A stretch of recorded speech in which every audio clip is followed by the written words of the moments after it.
Let's open up this conversation to Gilbert Doctorow joining us on the broadcast from Brussels. Ms. Doctorow, thanks and appreciate your time. What do you make of the environment in which this conversation in Saudi Arabia is about to happen? Have we ameliorated the situation post the Washington visit? I think we have to look to a broader context, and that is precisely what the United States has done in the last 4 or 5 days, starting with the suspension of all military aid on its way to Ukraine or being warehoused in Poland. That was suspended until it's clear that the Ukrainians are ready to negotiate in good faith and with some sense of realism.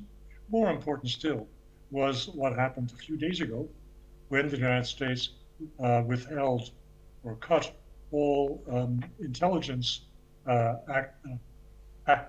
access for satellite and other forms of targeting information and defense information, that is a notification of incoming aircraft, which the Ukrainians had enjoyed up until then.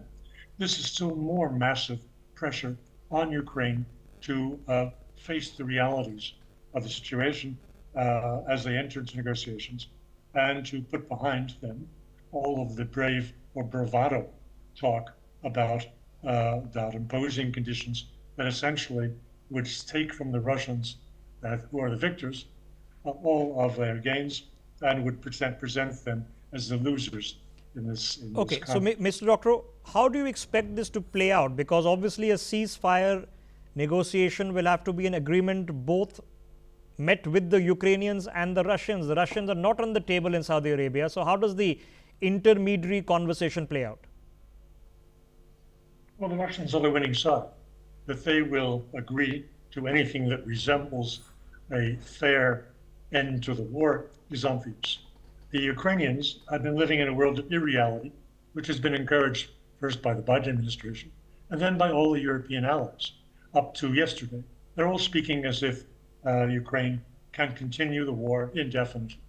Now, let's go back to the Oval Office fracas. What happened there?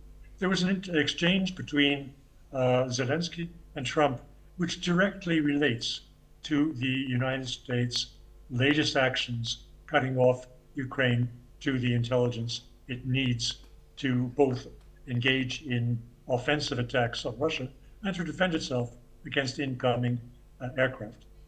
In that exchange, President Trump told Zelenskyy that, you know, my friend, if you had not received American military aid at the start of the war, you Ukrainians could not have fought for more than a few days and perhaps a maximum of 2 weeks. To which Zelenskyy responded, oh, no, not at all. I've heard that talk coming from Putin, suggesting that Mr. Trump is a dupe of Putin, which is not a very good way to get on with the American president. But personal relations aside, the matter here is that the Ukrainians have refused to recognize reality. They pretend that they are winning, and they pretend that they can enjoy the winner's spoils, and that Russia should succumb to their demands to withdraw and to pay reparations and whatever else.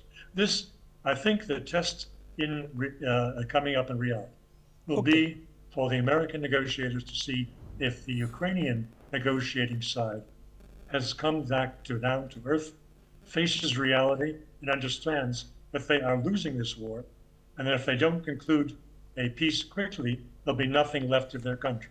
All right. Of course, the Ukrainians will have some enlightened self-interest on several of these items as well. They would like to secure their country's future as well. And I can imagine it's going to be a difficult conversation, but at least the conversation is beginning to find a conclusion to this rather than just the rhetoric and hyperbole of one-upmanship that we've seen over the past couple of years. Gilbert Doctorow, for your thoughts on that. Thank you for joining us.